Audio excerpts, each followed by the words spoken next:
Hi everyone, welcome to this video. My name is Anthony Cummins and I'm a historical researcher and author, and today I want to talk to you about samurai assassination. Okay, sounds like the coolest title in the world, doesn't it? But it's true. So we have talked about this before, but what I'm going to do today is take you through two examples of killing at the order of the Lord, and we're going to be concentrating on a school called Mubioshi Ryu and a school called Natori Ryu, and this information is all from early to mid 1600s, and you can see how they don't differ, but their terminology differs slightly, but their opinion is pretty much the same. And I'm going to show you one of the tactics to assassinate someone who knows you, basically, who knows you're coming. First one is we're in the Lost Samurai School. This is Mubioshi Ryu. These documents were written by Hagiwara Juzo, and we're in a scroll called Shinkan no Maki. They're basically the model for your mind. And this is called Teuchi no Shidai no Koto, which basically means, Teuchi is execution, so to strike with the hand. And this is basically from what a lord, the order given from the Lord.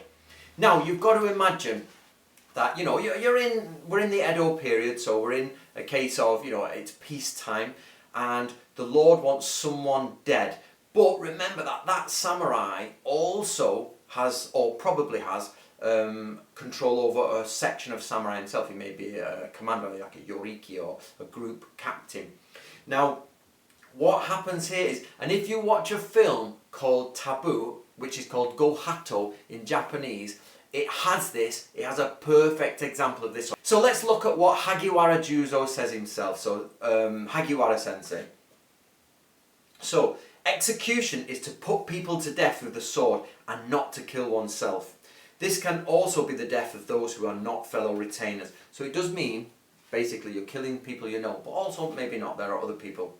After you kill the retainer with your sword, never tell others it was your exploit. If you say so, people will think that you are telling tales.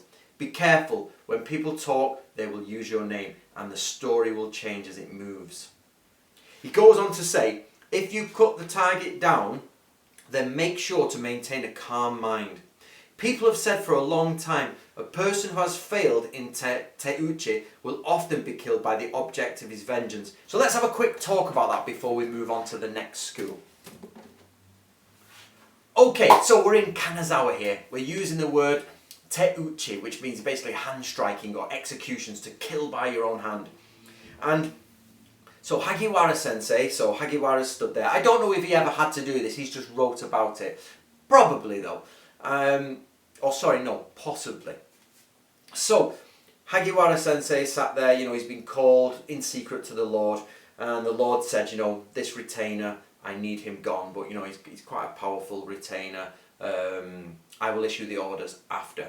So Hagiwara here, he's saying exclusively do it in secret. Don't tell anyone, never tell anyone. So as Hagiwara sensei, we'll go away. Now Hagiwara sensei is also a sensei of shinobi no jutsu, and he uses shinobi that's found in Mizukagami, again in the same book. So his shinobi scroll is called the Mizukagami, and he will use shinobi no jutsu to actually go and strike down and kill the enemy, you know, in this way.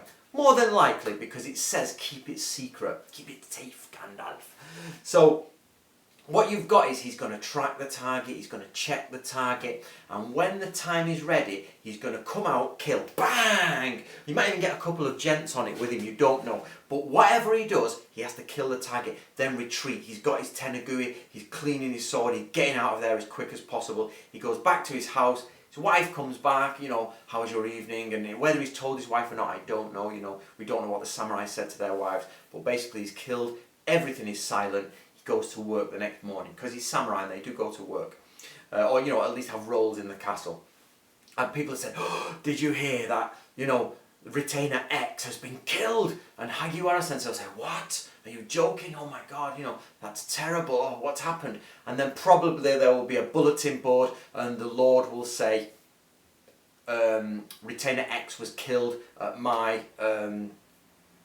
Retainer X was killed at my order and he committed this crime and we have taken him out. And then probably the retainers below Retainer X will all be checked and said, made to swore oaths and things like that. In the Edo period, this would be much easier because they would be absolutely under the control of the Lord. Hagiwara Sensei is saying, be quiet about this. If you fail and they know who you are, they're going to come and kill you. They're going to come for you. But if you pass and you tell everyone, the story may change. People may talk about you in a negative way. So don't ever tell anyone. Or they might say you're telling lies. And, of course, the retainers may get revenge. Look at the 47 Ronin. Okay, we're in Book of Samurai and it's Uchimono Kotoba Kakeo no Koto. So points on what to say when killing someone at the order of the Lord. And he says here, Uchimono means to be sent to someone at the request of the Lord to inform the person of his crime and to kill him. However, as he is a samurai, he may fight back. Therefore, there are points to keep in mind so as not to fail to make the kill. So, I'm going to explain what this because I know this teaching quite well. Okay, you go in to the retainer's house and the retainer probably knows you. He'll be like, so say Natori Sensei does it now. We know through documentation found in Wakayama that Natori Sensei is called Isui Sensei. It's actually on his death certificate. It says Isui Sensei. So there's like, sumimasen, and the porter comes to the door. He's like, Isui Sensei, please come in, And the porter will go in and say, oh, my lord, Isui Sensei is here. Like, oh, okay, I wasn't expecting Isui Sensei. I don't really know him so well, but of course, I know him around the castle, bring him in. And two of them come in with swords. Now, they don't give up, they don't relinquish their swords at the door. They go in and they're, hello, hello.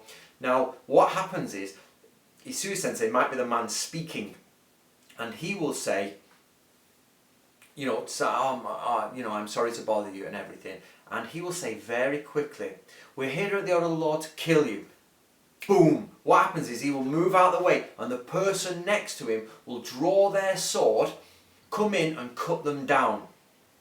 Once they've cut them down, the person will then continue and say, everyone, please be calm. We have come here to kill him at the order of the Lord. You are all given the order to, back off, desist, take a break, take a seat, wait. This is a legitimate killing. This is a legitimate death and everything will be cleared up. And then, of course, they're like tribute fighter or not, but the way it's been done, if you do it a different way and come in and say, we are here to kill you, then the person, the retainer will say, what? And he'll go back and he'll draw sword, katana, and they get my retainers will come in. Then you've got a fight on your hands, and then he could run away, get holed up, and there's lots of teachings on how to get in and get people who've defended themselves in a building. So this is done. It's say it with speed, half of it. So legally, remember, samurai still have their own rights. Legally, he has been informed of his execution. He is then executed within about 3 seconds, and then it is explained in full to everyone why he's been executed. He stole this, or he did this, or it's the order of the Lord, and you are all to not get involved. That way it gives you that extra double beat, so you need to be ahead of the other samurai, so you're quickly ahead of them, and you maintain and take control of the situation. That, guys, is samurai assassination. So cool as hell. Remember, you may have to be called upon to kill your own friend. Something that's interesting here, which it still perplexes me, is in all of the videos we see and the information we see of people who practice today, everybody is sat down with their sword in their belt and they're practicing. But you don't sit down with your sword in your belt when you're inside a house. You take it off. But these people here maintain their sword. So a quick-eyed person would say something's wrong here. They've kept their swords in. Even they're not going to sit down, but they've come in, and normally people take their swords off and get ready to sit down. These guys have kept their swords on, kept their swords in while they're talking. So if the person notices that very quickly, he can go to attack. But again, attacking someone for no reason with just a hunch is another issue. So there's very few nuances there that actually help someone know what's going on. Right guys, I hope you enjoyed the video. Let me know what you think. What do you think of having to kill your own friends, having to kill your own work colleagues? It's like you're going to work and the boss saying, okay, come in the office, could you just go out there and kill the guy on the left? I know you don't like him, the guy who had the photocopier, off you go, kill him. Or, you know that guy you hang around with in the smoking room, go murder him. How would you feel about that, guys? Let me know what you think below.